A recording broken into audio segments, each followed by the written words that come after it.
Bismillahirrahmanirrahim. Assalamualaikum warahmatullahi wabarakatuh.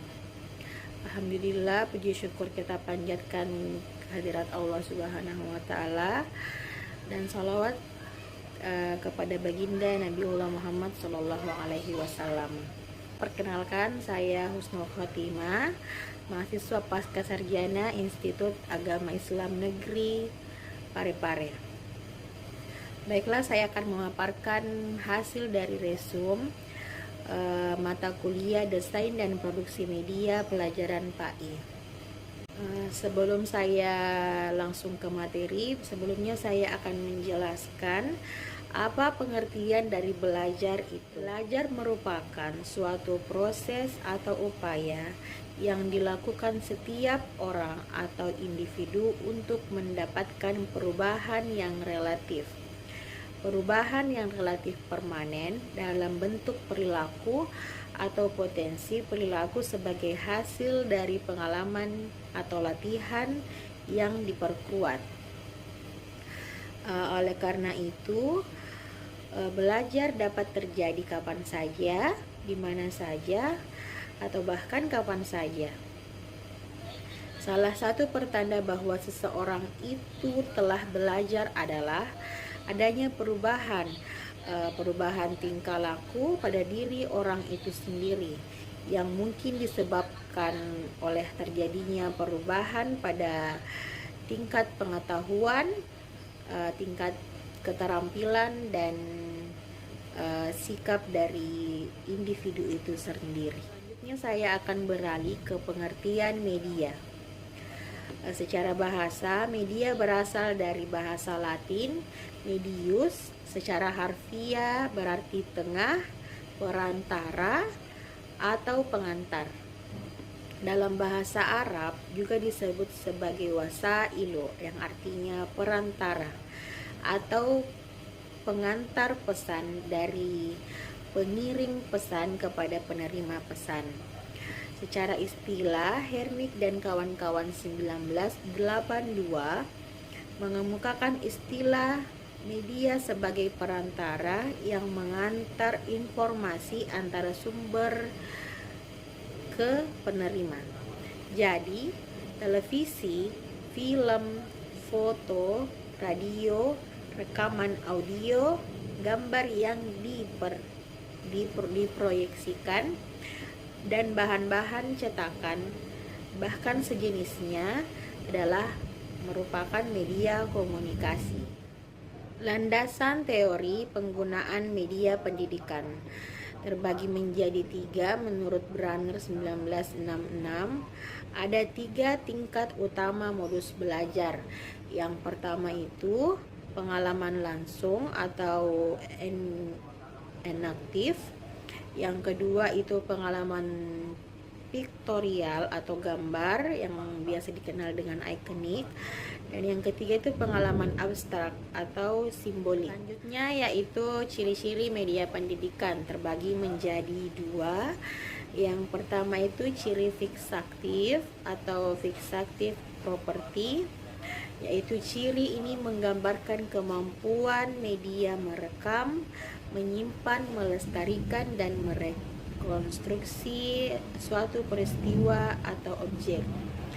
Yang kedua itu ciri manipidatif atau manipidative property, yaitu transformasi suatu kejadian atau objek dimungkinkan karena media memiliki ciri manipulatif. Hakikat dari media pendidikan. Media pendidikan hakikatnya adalah perantara yang dipergunakan dalam proses pendidikan untuk mencapai pendidikan itu sendiri. Media pendidikan merupakan media komunikasi pendidikan karena pendidikan juga merupakan proses komunikasi. Media pendidikan yang dipergunakan dalam rangka komunikasi dan interaksi pendidik serta peserta didik dalam proses pembelajaran dapat dikatakan sebagai media pembelajaran. Sumber belajar. Jika kita tinjau dari pemanfaatannya, sumber belajar terbagi menjadi dua, yaitu sumber belajar yang didesain, yang kedua itu sumber belajar yang dimanfaatkan. Sumber belajar yang didesain adalah merupakan sumber-sumber belajar yang secara khusus dikembangkan sebagai komponen sistem instruksional yang diharapkan dapat membantu kemudahan kegiatan belajar yang bersifat formal ataupun non-formal dan kemudian memberikan tujuan tertentu. Yang kedua itu sumber belajar yang dimanfaatkan.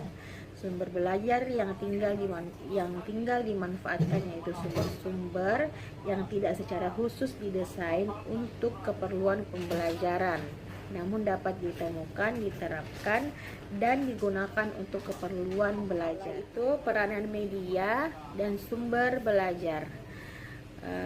Yang pertama itu peranan media pembelajaran. Ada beberapa peranan media pembelajaran menurut Ahmad Rohani 1977, diantaranya yaitu media pembelajaran mengatasi perbedaan pengalaman pribadi peserta didik. Media pembelajaran mengatasi batas-batas ruang kelas. Selanjutnya, mengamati benda yang terlalu kecil. Media pendidikan juga mengamati benda yang bergerak terlalu cepat atau bahkan benda yang bergerak lambat. Selanjutnya, media pembelajaran itu mengamati suara yang halus untuk didengar dan mengamati peristiwa-peristiwa alam. Dan yang terakhir, media pembelajaran berperan membangkitkan minat belajar yang baru, khususnya bagi peserta didik. Nah, yang kedua itu peranan sumber belajar. Sama halnya seperti media pembelajaran, sumber belajar juga memiliki peranan. Di antaranya adalah sebagai berikut. Yang pertama itu menjembatani anak-anak atau siswa dalam memperoleh pengetahuan, terkhususnya pengetahuan dalam belajar. Yang kedua itu mentransmisi rangsangan atau informasi kepada anak atau siswa, atau ungkapan transmisi dalam konteks ini mempunyai dimensi banyak dan dapat dikaitkan dengan pertanyaan-pertanyaan, yaitu apa, siapa, di mana, dan bagaimana. Pertanyaan-pertanyaan ini amat berguna bagi alat bantu mengorganisasi dimensi sumber belajar. Ada 3 kelebihan dan kemampuan media. Yang pertama itu kemampuan fiksatif, artinya dapat menangkap, menyampaikan, menyimpan, dan menampilkan kembali suatu objek atau kejadian.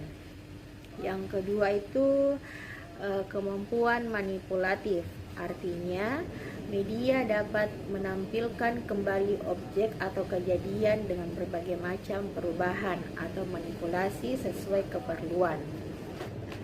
Yang ketiga itu kemampuan distributif, artinya media mampu menjangkau audiens yang besar jumlahnya dalam satu kali penyajian serta serentak, misalnya siaran TV atau radio. Yang terakhir, hasil dari resumnya itu hambatan-hambatan komunikasi dalam pembelajaran. Yang pertama itu verbalisme. Siswa dapat menyebutkan kata tetapi tidak mengetahui artinya.